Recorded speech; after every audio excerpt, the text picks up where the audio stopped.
Alright, so this is TurboDog702, just making a really quick video. I wanted to kind of explain what you might be able to do for something like a Shining Force tutorial.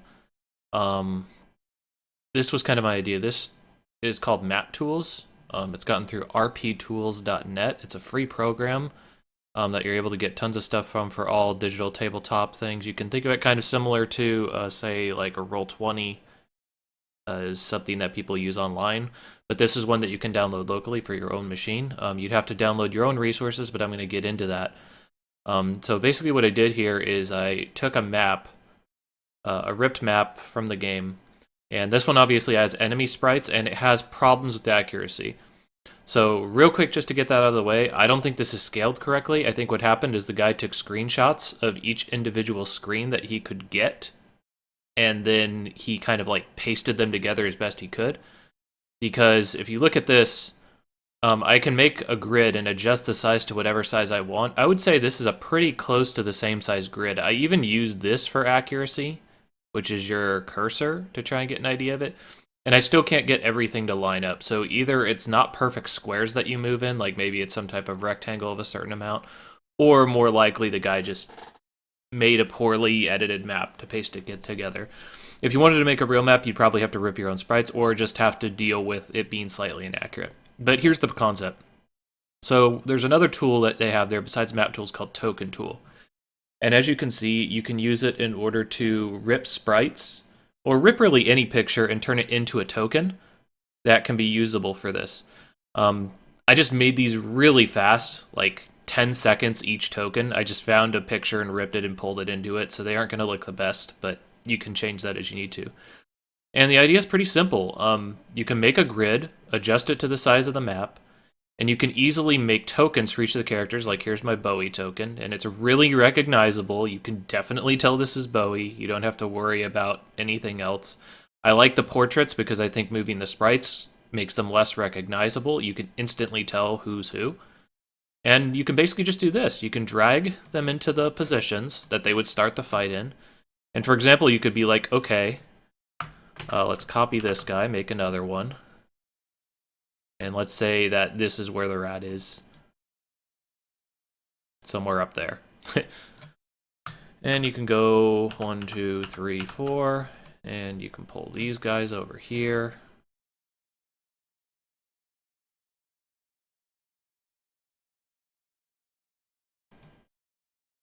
Okay, so let's just say that's where everything is, just for the sake of, making this easy. So you could start with this, and you'd have the other sprites gone, and you could be like, okay, battle 1, what can happen? Well, if the rat goes first, then he could go like this, and if you do that, then you can adjust this way. If not, you could always do something really simple, like you could be like, okay, so Chester goes first, or not Chester goes first, but the slime goes first. He goes ahead and moves forward. And he moves to there. Chester can come down here and attacks him and kills him. Rat comes over here, kills Chester. During that time, you want to position your guys... Sorry, it'd be kind of like closer to this, I guess. Chester goes there. Whatever, you get the point. Chester goes over here, hits that. This guy comes up. That goes there. Jaha goes there. And then whatever your specific strategy is for this fight, or whatever, So you can set that up. You can also show general flow of the fights using this technique. So I showed you that you can show it kind of turn by turn. You can show it where things are. You could also show decision points. Like, let's say that these guys don't move at all until you reach a certain area. Like, you could easily show that by painting that area. So what I would do is I'd go on a different layer that's not on the background, say the object layer. And I could change the opacity of my brush to say, like, I don't know, 70%, so you can see through it, but it's definitely shading. I'll pick an appropriate color, so let's say red. Like that style of red, whatever. Freehand lines, let's go ahead and make it squares, because this game is very much square-based. You can decide to snap to grid, which is another nice feature. Now let me make sure that this is painting correctly. Yes, it is. Okay, so you could say, all right, so these guys will not interact with you until you pass this line. And that's very definite for people trying to learn the game and understand, like, okay, this is the tile that I'm looking for. And they can create their own visual cues. Like, they can go, okay, where this tree line ends and this tree line ends is where I need to be careful not to cross until I'm ready, type of thing. You also have other types of things, too. Like, for example, you can go into these characters and put up different stats and properties. So, like, let's say you wanted notes, like, if Peter has this much attack power, then it's okay to send him in because he'll kill in 2 hits. So you could set notes for yourself. So this could be a great tool even for people who are just trying to kind of break down battles piece by piece and get an idea of what they need to do. Or to just chart different strategies. Be able to show off what people are thinking on different approaches to different battles. Rather than just kind of going to VODs and everything else. So obviously you could say, well, not every battle is going to be the exact same. But again, you could set up flowcharts, things like this. Like, again, what if you say, all right, what if the rat moves first? If the rat moves first, then you could have, say, different arrows. Like, I don't know where I have it in this particular place, but what if you did, say, this? I could do a freehand line and do 10. So now I have a width of a freehand line. Let's say I go, okay, what if the rat moves first? Then I could say this is what your blue line is for. And then you could kind of make directions based on where you would go if the rat moved first, as opposed to anything else. You could also chart the way the enemies might move in relation to something. Another kind of interesting thing that can be important, like let's say if you're trying to build strategies for, and you're wondering where an enemy can threaten you. You could even show that, for example. Like, you could go... Where's an orange? There's an orange. Nah, not quite. A little bit darker. Yeah, that's good enough. So you could even show, say, a kind of... you could show a threatened area, I guess is the point. So you could go something like, okay, how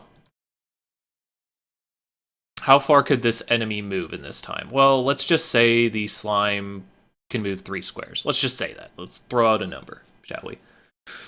You could go, all right, so if the slime can move 3 squares, you got to be making sure that you're setting all your parameters correct, but the idea is still there. So you go, okay, where can the slime move? Okay, if he can move 3 extra squares, then you can say, I hate this. Why is it not going? Oh yeah, because never mind. I know exactly why it decided not to work. I promise, I know this program. So you could go, okay, if he can move 3 squares, then you can show that. You can show where his effective field is that he can threaten at any given time. And I'm sure there's a way, using the scripting for this program, that you could make it so that this template moves with the enemy. I just don't know how to do that right off the top of my head. But you could, I'm sure there's a way you could definitely show that. And that could be really useful to show where, like, extremely dangerous points are. Like, if 2 points intersect. Like, for example, I can tell by this... 1, 2, 3... 1, 2, 3. So I can tell here is a pretty dangerous area because both of these guys could attack me at any given time. If they overlap, even more so. Things like that. So you could really chart out different strategies for different battles, show different ways to approach different things, brainstorm and effectively communicate to people different ways that you could move around. And you can even set this up to run communication with people. So, for example, I could share this with another player of the game. I could bring them into my server, and I could give them permission to move around these tokens so that we could brainstorm different scenarios and situations and how we would deal with them. And they could indicate things like, you can actually point even. See, I can point. You can point where certain things could go, That would make it easier to indicate things even for a viewer if you were making a video. You could also have them move around pieces and give you an idea of what you needed to do. A lot of things you could do with this setup, and I think this would be a really effective way to get people into the Shining Force community or to just discuss maps with other players. What would need to be done for this to happen? Well, people would have to get this program, or they'd have to get a similar program. I like this because it's a really easy interface. Everything snaps to grid. It's based on a grid-based system. You can change the thickness of the grid lines. You can get rid of the grid lines, anything that you want to do. Basically, it's highly customizable, but has a really strong ease of use. It's free to distribute and free to get. Really, really good program.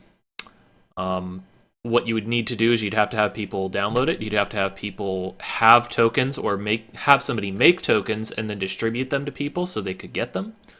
You would also have to get maps that are correctly scaled or be willing to compromise in some way, like draw them yourself, which you can do with this. It's just they'd have to be more abstracted things than anything else. And then people would have to learn how to use the program and learn how to use servers. So this went on a little bit longer than I expected, but I think it gives you a good idea of how I think a Shining Force tutorial could be put together and how it could be extremely effective without just sitting there and going over save states. I guess I could really touch on that really quickly as well. The reason why I think this might be better than using save states and showing footage of a battle, even though that can be an effective tool for showing people, this shows you the entire map at a glance. While as in a particularly large map, the map could be, 4, 5, 6, 7 screen sizes big. So it'd be hard to show like an overall layout of a battle or show objectives over the course of a battle without having multiple save states, jumping between them, or just spending a lot more time than you need to. And you'd be showing a lot less. Again, like you can show threat ranges with this, which I think is a really key thing in certain fights. For example, the Zalbard fight. Alright, that should be about it. I'll upload this and I'll try to share it with some people. Hopefully this has piqued your guys' interest. See you later.